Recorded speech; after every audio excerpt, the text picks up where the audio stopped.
एक ऐसा प्लेयर जो आईपीएल में तो कमाल कर ही रहा है, पर पूरे चांसेस हैं कि वो T20 वर्ल्ड कप में भी ओपनिंग करेगा। पर उनके जीवन में एक वक्त ऐसा भी आया था जब उन्होंने डेयरी शॉप में काम किया था। गोलगप्पे के ठेले पर गोलगप्पे तक बेचे थे, क्योंकि उनकी लाइफ में फाइनेंशियल क्राइसिस थे। एक छोटे से गांव का एक आम लड़का, जिनके पिता एक दुकान चलाते थे और माँ हाउसवाइफ थी। घर में आर्थिक तंगी की वजह से उनके पिता उन्हें क्रिकेटर बनने के लिए फाइनेंशियली सपोर्ट नहीं कर पा रहे थे, पर फिर भी उस लड़के ने हार नहीं मानी। और कहते हैं ना, जब आप किस्मत पे नहीं मेहनत पे भरोसा करते हो तो किस्मत अपने आप आपके आगे घुटने टेक देती है। यशस्वी की इस कहानी में संघर्ष है, मेहनत है, हताशा है, पर अंत में जीत भी है। तो इस कहानी को अपने जीवन की कहानी से जोड़कर देखिएगा, क्योंकि इस कहानी से आपको काफी मोटिवेशन मिलेगा। यशस्वी के संघर्ष की कहानी शुरू होती है 9 साल की उम्र में, जब वो अपना गांव छोड़कर क्रिकेट सीखने मुंबई आ गए और आजाद मैदान में एकेडमी ज्वाइन कर ली। रहना सोना तो छोड़ो, उनके खाने तक का कोई इंतजाम नहीं था, तो उन्होंने अपने चाचा से मदद मांगी, जो आजाद मैदान के पास ही गोलगप्पे बेचते थे। और उनके चाचा ने उन्हें डेयरी शॉप में लगवा दिया, जिससे उनके खाने और रहने का इंतजाम तो हो गया, पर उनके पास प्रैक्टिस के लिए बहुत कम समय बचता था। और वो अगर प्रैक्टिस में ध्यान देते थे तो उनके डेयरी में ठीक से काम नहीं हो पाता था, जिससे डेयरी के मालिक ने एक दिन नाराज होकर उन्हें वहां से निकाल दिया। इसके बाद यशस्वी फिर से अपने चाचा के पास लौट गए। अब यशस्वी दिन भर प्रैक्टिस करते थे और शाम को चाचा के साथ गोलगप्पे बेचते थे, और वहीं से उनके खाने के लिए कुछ ना कुछ मिल जाता था। कुछ वक्त तक ऐसे ही चलता रहा और जायसवाल जैसे तैसे अपना गुजारा करते रहे। उन्हें उम्मीद थी कि आने वाले समय में उनकी मुश्किलें भी कम हो जाएंगी, पर उनके साथ वो हुआ जो उन्होंने कभी सपने में भी नहीं सोचा था। उनके चाचा ने उन्हें गोलगप्पे के काम पे आने से मना कर दिया और साथ ही साथ में रहने से भी इनकार कर दिया। अब महज 10 साल की उम्र में जायसवाल की असली अग्नि परीक्षा शुरू हो गई। मुंबई जैसे शहर में ना उनके पास रहने का ठिकाना था, ना खाने का इंतजाम, पर उन्हें अपनी प्रतिभा पे पूरा भरोसा था। और वो जानते थे कि मेहनत आज नहीं तो कल रंग जरूर लाती है, और वह कितना भी बुरा क्यों ना आए, पर बदलता जरूर है। अब चाचा के घर से निकाले जाने पर कुछ वक्त तक वो फुटपाथ पे सोए, और फिर उन्होंने आजाद मैदान के अपने कोच को अपनी सिचुएशन बताई। कोच ने उनकी बातें सुन के उन्हें बताया कि आजाद मैदान में एक मैच चल रहा है। अगर यशस्वी उस मैच में अच्छा परफॉर्म करेंगे तो उनके कोच उनके पास के एक टेंट में उनका रहने का इंतजाम करवा देंगे। ये सुनते यशस्वी तो खुश हो गए और उन्होंने मैच में बहुत अच्छा परफॉर्म किया और उन्हें टेंट में रहने के लिए जगह मिल गई। पर अभी सिर्फ उनके रहने का इंतजाम हुआ था, खाने का कुछ इंतजाम नहीं था। जिस टेंट में वो रहते थे वहां ना तो बिजली थी और ना ही बिस्तर था। वो जमीन पे सोया करते थे। उन्हें यही डर लगता रहता था कि कहीं कोई कीड़ा मकोड़ा उन्हें काट ना ले।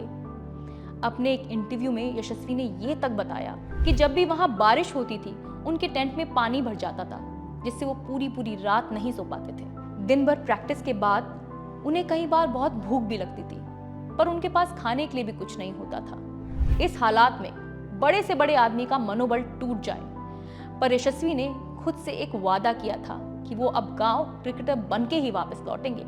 और उन्होंने फिर से अपनी हिम्मत बढ़ाई और एक गोलगप्पे के ठेले पर काम करना शुरू कर दिया। वो मुश्किलों में डटे रहे, पर उन्होंने हार नहीं मानी। फिर वो हुआ जिसका उन्हें शिद्दत से इंतजार था। ध्यान दीजिएगा, क्योंकि जब रात पूरी गहरी हो जाती है, बस वहीं से सूर्योदय होना भी शुरू हो जाता है। अगर आप भी अपनी लाइफ में डीमोटिवेटेड महसूस करते हैं तो अब जो आगे हुआ ना, उसे बहुत ध्यान से सुनिएगा। एक आम दिन यशस्वी आजाद मैदान में प्रैक्टिस मैच खेल रहे थे और मैदान में चौकों छक्कों की बारिश कर रहे थे। और उस दिन ज्वाला सिंह नाम के एक कोच आजाद मैदान में अपने एक दोस्त से मिलने आ गए, और उन्होंने देखा कि भीड़ में एक लड़का था जो मैदान में आग लगाए हुए था। वो पूरे मैच के दौरान यशस्वी को ही देखते रहे, और मैच खत्म होते ही उन्होंने यशस्वी को अपने पास बुलाया और पूछने लगे कि वो कौन है और कहाँ रहते हैं। तो यशस्वी ने उन्हें अपना नाम बताया और कहा, सर मैं कहीं भी रह लेता हूँ, बट फिलहाल सामने इस टेंट में रह रहा हूँ। उसके बाद यशस्वी ने उन्हें अपनी पूरी कहानी सुनाई, जिसे सुनते ही वो थोड़े इमोशनल भी हो गए, क्योंकि ज्वाला सिंह की कहानी भी कुछ यशस्वी जैसी ही थी। वो भी क्रिकेटर बनना चाहते थे। वो भी अपने गांव छोड़कर मुंबई क्रिकेटर बनने का सपना लेके ही आए थे, लेकिन वो क्रिकेटर नहीं बन पाए और उन्होंने अपनी एक एकेडमी खोली जिसका नाम था मुंबई क्रिकेट क्लब, जो कि सेंटा क्रूज में थी, और वहां उन्होंने क्रिकेट सिखाना शुरू कर दिया। अब ज्वाला सिंह यशस्वी को अपने घर ले आए और उनसे कहा, आज से इसे अपना ही घर समझो। और यशस्वी ने भी अपनी प्रैक्टिस ज्वाला सिंह की एकेडमी में शुरू कर दी। अब यशस्वी के खाने, रहने और खेलने का तो सही इंतजाम हो गया था, जिससे उनकी परफॉर्मेंस भी पहले से और ज्यादा बेहतर हो गई। यशस्वी ने अपने क्लब के लिए कई मैचेस में काफी रन्स बनाए और उन्होंने बहुत से टूर्नामेंट जीते और धीरे धीरे वो सिलेक्टर्स की नजर में भी आने लगे।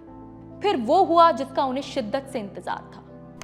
उनका अंडर 19 में सिलेक्शन हो गया और एक मेजर सेंचुरी मार के इंडियन टीम को फाइनल्स में ले गए। और फिर वो दिन आ गया जब पूरी दुनिया देखने वाली थी कि यशस्वी जायसवाल है कौन। और फिर हुआ उनका इंडिया वर्सेस वेस्ट इंडीज के मैच में डेब्यू।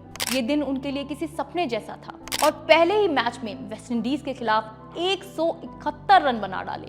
22 साल का एक लड़का, जिसे अपने पहले इंटरनेशनल मैच में प्लेयर ऑफ द मैच तक का अवार्ड मिल गया।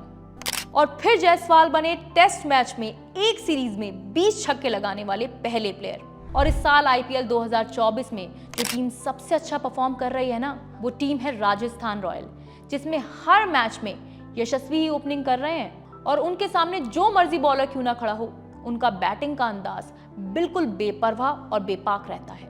और उनके इसी अंदाज की वजह से पूरे चांसेस हैं कि इस साल हम उन्हें T20 वर्ल्ड कप में भी ओपनिंग करते हुए देखेंगे। आज यशस्वी के पास मुंबई की एक पॉश कॉलोनी बांद्रा में 5.5 करोड़ का अपना घर है। उनके पास अपनी मर्सिडीज बेंज CLA है, टाटा हैरियर है और महिंद्रा थार भी है। और आज उनकी अपनी एक पहचान है। और इतनी छोटी उम्र में उन्होंने हम सबको यही सीख दी है कि कैसे मुश्किलों से घबरा के हार नहीं माननी चाहिए, बल्कि उनका डट कर सामना करना चाहिए। अगर आपको यशस्वी जायसवाल की ये कहानी पसंद आई तो ऐसी ही लाइव स्टोरी वीडियोस देखने के लिए अभी हमारे चैनल को सब्सक्राइब करें और बेल आइकन को प्रेस करना ना भूलें।